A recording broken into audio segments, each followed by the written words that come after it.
العليم من الشيطان الرجيم بسم الله الرحمن الرحيم وصلى الله تعالى على سيدنا محمد وعلى آله وصحبه وسلم.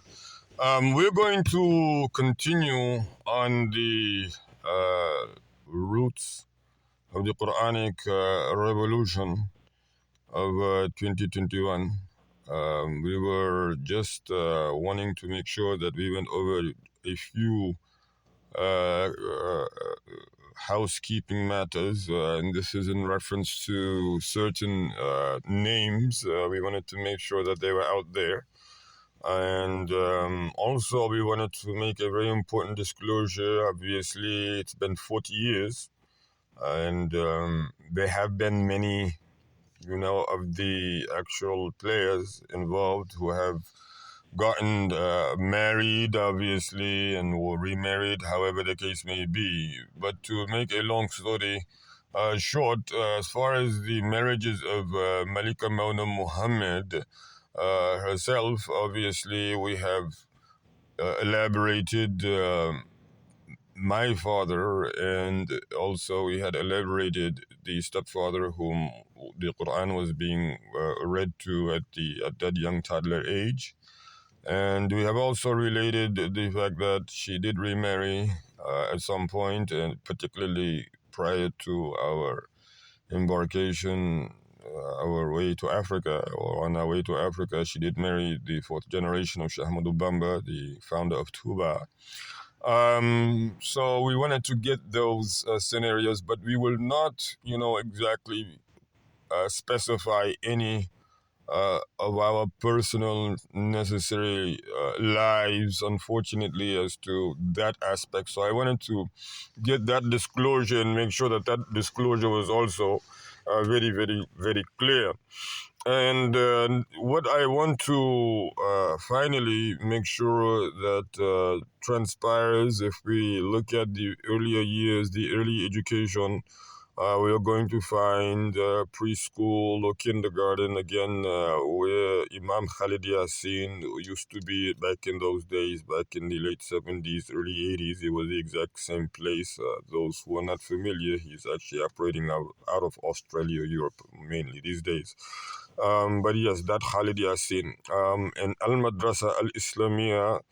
And I wanted to say as well, because in the secret probes it made it abundantly clear there that there was the element of the Shia movement in America that was also part of that kindergarten, or the Voices of Jannah, actually, the same era where you had the Voices of Jannah, which was something that Malika Mauna Muhammad I had gotten together, almost like a Quranic or Islamic choir group. And I remember only having, just a few performances where it was like, singing Islamic songs. And I believe one of them were at that institute. And there was just an ongoing communique between Malika Mauna Muhammad and some of the participants or members of that particular center. So there were definitely quite a few exchanges there in the correspondence. However, Al Madrasa Al Islamia had Brother Abdul Basir, Brother Tariq used to be there also, disciplinary. He used to drive the truck. Sister Saida and Sister Habiba, these were all staff members back in the 80s at Al Madrasa Al Islamia. So another name was Brother Salahuddin. Was it? It was well, I think now. Sister Saida, Sister Ismaila, I know that much. Brother Tariq and Brother Abdul Basir, who was tall, light skinned. He was the principal. He had Larry and Muhammad, who one of them happened to be in my class. So we were about the same age. That's how well I remember that for there. Now, Al Madrasa Al Islamiyah did have some non-Muslims attend. I remember having a classmate. I mean, we had uniforms, the green uniforms, and he was wearing a green uniform, but he wasn't. Him and his family were not Muslims, but they were able to attend. So I wanted to get that out. Now, Getting to back to where we are taken by AKF. AKF is the foreign, or I don't want to say foreign, but I do want to say the secretary of the Khalifa, uh, who lives closer to the capital. And similar to him having secretaries who live closer to him, he also has secretaries who live further from him. And what happened was that supposedly he had traveled, the secretary had traveled AKF, meaning Abdul Karim Fal. And I will use Abdul Karim Fal as much as possible because the Karim is worthy of mentioning. Inshallah, Jalla Jalaluhu give us of that. So Abdul Karim Fal, Papa Abdul Karim Fal came with his driver and he picked us up. And it was about a 2 hour drive. It happened maybe between 1 in the morning and 3 in the morning. It could have been later, earlier, give or take. And I remember just falling asleep and all of a sudden waking up and finding myself in the living room in front of two people, one being the first wife of Abdul Karim Fal and maybe one of her closest companions, and the three of us are just sitting and we're arguing or we're disputing as to where we are and why we're there. And from the legacy of the situation, legendary, or as legendary has it, he he happened to be traveling abroad. He was in France, and he got a call from the Khalifa, Sayyidina Abdul Ahad, asking him to come to Tuba immediately, no matter where he was. It did not matter how far away he was, or it did not matter what he was doing. Whatever was transpiring on his end, he wanted him to come and see him right away. And once he arrived, again at that time, which was as early as 12 or 1 in the morning, he was greeted and then he was told to take us to his house. I think that that was the order, and that's what he did. So he complied, and we wind up being there. Going back and forth. Are we still in Tuba? No, we are in Dakar. No, we are in some other country. We couldn't really tell. I could not tell. My older brothers, again, could not tell. We were all back and forth as to where we really were, instead of I don't know what else we could have done. To any regard, we were placed into a very well kept hut, and it was known as Casby. Still stands today. Interesting. Well, as far as I know, last time 2018 it was there, and we were placed there, and we were looked after. It was just the three of us, and mind you, that this compound actually had variations. So actually, we were very well taken care of. Mind you, that this compound had variations. Just to be clear, at the beginning, when you entered the compound, there would be several doors and they would be distances away. Um, these were all doors leading to one of the quarters of the father. Yeah, they all lead, with the exception of the one on the left, which actually leads to the masjid, and the one right next to that, which leads into a deeper part of the house, completely, separate from the front. The front again is where, the guests come through and they're received in the courtyard that is, or that all these doors share. Then you have a door where it goes to his special quarter, a door that goes to a quarter of his relaxation in between shifts, and so on. He's always had it like this ever since we were there, but it is, subhanAllah, they've managed to keep the compound in that. So when you enter, you would have all these doors. So you have one, two, three, four, maybe five doors, or four doors and four passageways, and they all, two of the passageways lead deeper into the house, but the doors really belong to the father. And so the Casby, which was the hut that is real nice, is one of his areas, one of his special areas of relaxation in between shifts, or for whatever reason he happens to be outside at night, enjoying the courtyard breeze, and he's maybe um, too close to one quarter versus his main quarter, so he would just go to that. In any regard, we were placed there. It had a big bed as well as some smaller attached seatings, which one could easily lay in. So we laid on those. And after a few weeks, I would say. I mean, we had our food brought to us. We would generally eat with him. This was the main thing. I mean, we really did build that system of, father, or he built it between father and child. Maybe we will find out later as to, how deep exactly that was. Another thing is that after a few weeks, he says that it's time for you all to go study. When we got the message, he didn't speak English. The father does not speak English, subhanAllah, but he would tell one of his older children, and at this time, again, as many as 35 siblings is, what we are going to be incorporated into. So he would tell his older siblings, or his older, I'm sorry, offsprings who had taken English in school, so they would relate to us that the father says that you all have to start your Quran classes now. So that's where things get a little bit confusing. So who is really into studying, learning Quran on a regular basis? Absolutely. At that time, I mean, yes, we had in our minds that we were going to master the Quran, but we had never sat in a Quran class ever before. I mean, give a brother orientations or something, but no.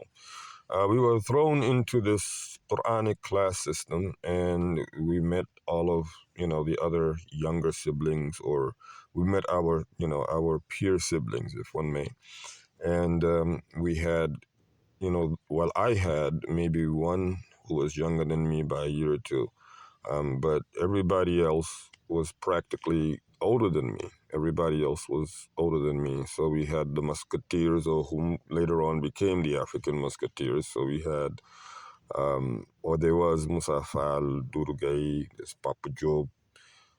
We had Sheikhuna, so that's four. There was obviously Rashid Lubnani, and who else? I'm thinking there was Papanjai is there, so he's also younger, maybe a year or two younger. In any regard, meeting this group, so we have about, and the three of us, so, well, let's do, so meeting, you know, a group who could not communicate. We were just looking at one another, and they could not understand us, neither could we understand them. They knew we were quote unquote special guests, but they did not know why. And we knew that we were there to learn Quran, but we did not know how. And our teacher, which is the very first Quran teacher that I would ever learn how to read and how to write from, he does not speak any English either. So now he has a triple responsibility. He has to teach us Quran, but he has to teach us the local language. And in the meantime, obviously, he has to use his disciplinary tactics. And back in the 80s, today I'm positive about how things are today, but definitely back in the 80s, corporal punishment was in full motion. I mean, this man, uh, uh, and he's still, alhamdulillah, he's still with us, hafizahullah, sitting Samba. Sitting Samba had an animal's whip. It had a long, the leather part was weaved, just as you're doing a twist on hair. So it was twisted that way, and then the handle itself was wood. So it was in the whip. It was about a good 6-7 feet whoop. The handle was like a wooden stick, and the weaved whip. And he let us know up front that he got the whoop brand new. He really did. I mean, he got the whoop in front of our eyes. So that would be a very interesting few months, and it meant that we had to struggle to learn Wolof. I mean, I got tired of not being able to follow the order in Wolof because that's the only way he gave the order. The teacher has to give the order. The teacher gave the order in Wolof, which is the national language of Senegal. And I needed to know how to respond to that, or what the order meant and how to respond to it. And then I needed to be able to respond to him if he inquired of me. And I remember one of the very first things I had learned was Gisumako. I don't see him, because he would constantly ask, Ana Samak, Ana Abdul Rashid, Ana Abdul Fattah. Where is Abdul Rashid? Where is Abdul Fattah? Where is Muhammad? You know, if one of us came, the next one had to answer it. Whoever came first had to answer where the other ones were. So I remember somehow, some way, I understood what Ana meant. And so I needed to learn how to respond to where is your brother, where is the individual. And so I went and I learned it from, the elders who were familiar with speaking English and very well also knew Wolof. I told them what it is that I needed to say. And so I needed to say I did not see him. Said Gizumoko. And I wouldn't get whipped. But if naturally the way it would happen, he would be asking or saying something in Wolof. And before you knew it, you got whooped. You didn't even do anything. You just didn't understand. Um, so that was the way we picked up the Wolof. And then obviously, once the Wolof was picked up, we had already picked up reading, to some extent. Very, very basic though. It was a very small amount. But writing, he was big on making sure that we wrote. The other hierarchies, again, we had male and female ranging from at least 39 on down.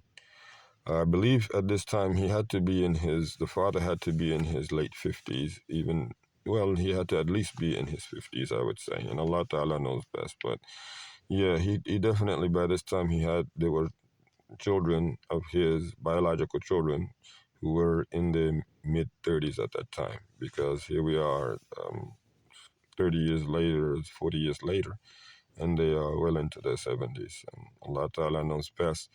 And we were there actually in that sense, learning, this Quran as he taught it. There was no tajweed, there was just Arabic reading, writing. I am going to have to spend some more time on this particular phase at ISIS, because at some point the father says you all have to go to regular school. You have to go to French school. And where we wind up going is into a military camp. It's a camp de gendarmerie. This is where his children were going, but we didn't all go. My eldest brother did not go. He was not able to go to the regular French program at that time. Apparently, there was some issue with his age, and it appeared to be too much to be done. So he wanted him to go into the mechanical side of his business. But we're going to end it here as far as the roots of the Quranic revolution, the career of the Quranic activist. Wassalamu alaikum wa rahmatullahi wa barakatuh.